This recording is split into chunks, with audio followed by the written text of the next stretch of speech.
Hello, my name is Harry Brelsford. I'm just outside Austin, Texas, in the Dripping Springs community, a one-horse town about 20, 30 miles to the west of Austin. And I wanted to comment on, I haven't done a podcast in a long time on the business side, the tech side of cannabis regulation. And there's something that is worthy of chatting with you about. So, first of all, by way of introduction, again, I've been in the cannabis industry since 2014 with my career and tenure in tech in Seattle. And so kind of grew up with it, teamed with four guys until we didn't, as analysts for the industry. And we primarily serve vendors trying to break in to the business. And boy, there was a lot of interest back in the day. Now, I think everybody knows, if you track the industry, the cannabis industry has been in a down round from an investor point of view and a profitability point of view and a couple other factors, regulatory point of view and so on. That's for another podcast. Maybe I'll do a series. But what I want to talk about now, we're sitting at January 19th, 2024. And the other day, last Wednesday, I wrote out written testimony here in Texas regarding Texas Administrative Code Chapter 300, and I submitted it.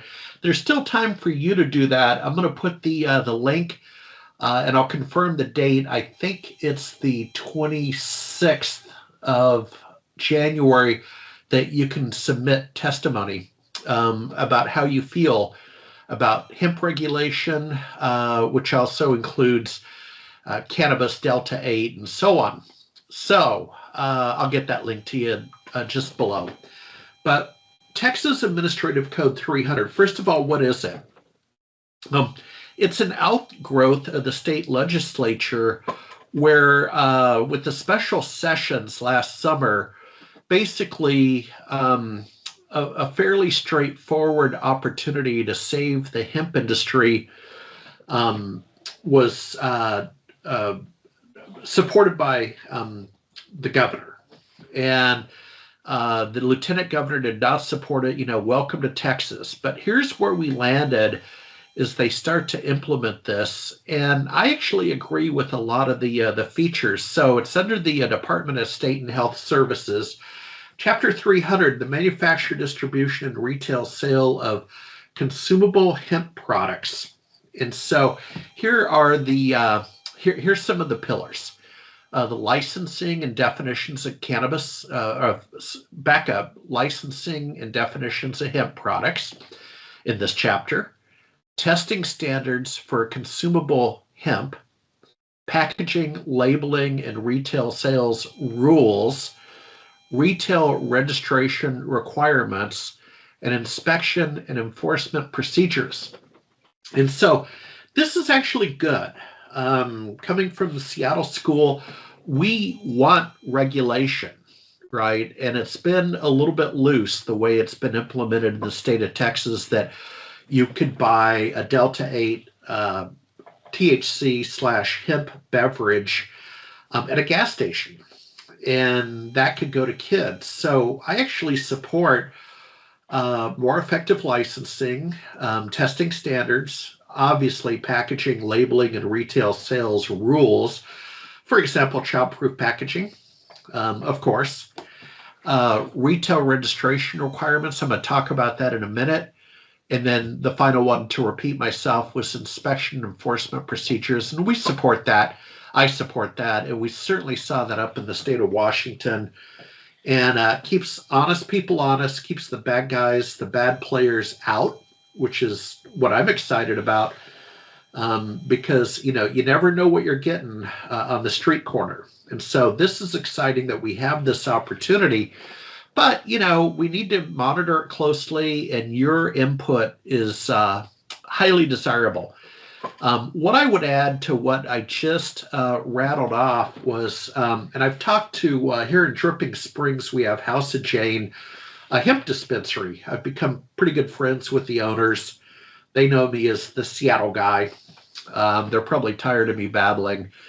But the testing standards for consumable hemp, well, what I also want to see is tracking and traceability. And that was always our argument for legalization of cannabis. One of them, that certainly we need testing standards. So when you buy a Delta 8 hemp THC beverage and it says 10 milligrams, well, is it really 10 milligrams? You know, we don't know. We're not set up with that layer of testing in labs and so on that exist in Colorado, California, Washington State, yada, yada, yada, and I think are a real important safety concern.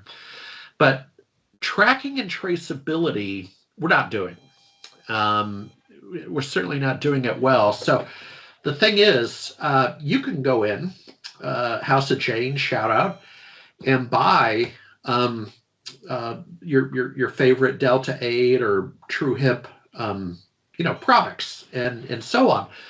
But the traceability is key from my point of view, from sort of seed to sale, right? Where did this come from? Barcode tracing. Now, House of Jane showed me there are barcodes now on individual SKUs, so they can keep inventory. But to my knowledge, that information is not being ingested by the state of Texas like it is the state of Washington with the Cannabis and Liquor Control Board. So we know every step of the way where that product came from, and that's really helpful if Houston, we have a problem.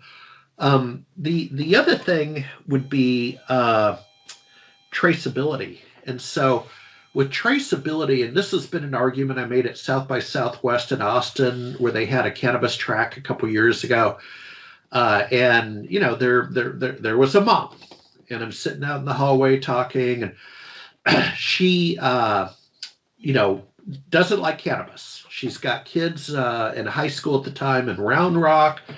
All this is going to do is introduce this to the to the high school. And I said, well, the black market already exists. There is cannabis in ergo hemp in the schools, right? And maybe there's a giggle here for those of us that remember high school, back in the day. It was readily available, but it was from the dark side, and you didn't know what you were getting.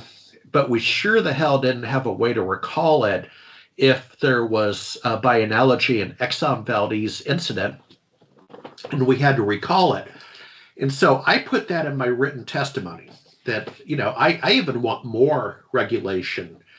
We found that works pretty well, and the industry needs it. The industry wants it, to be honest.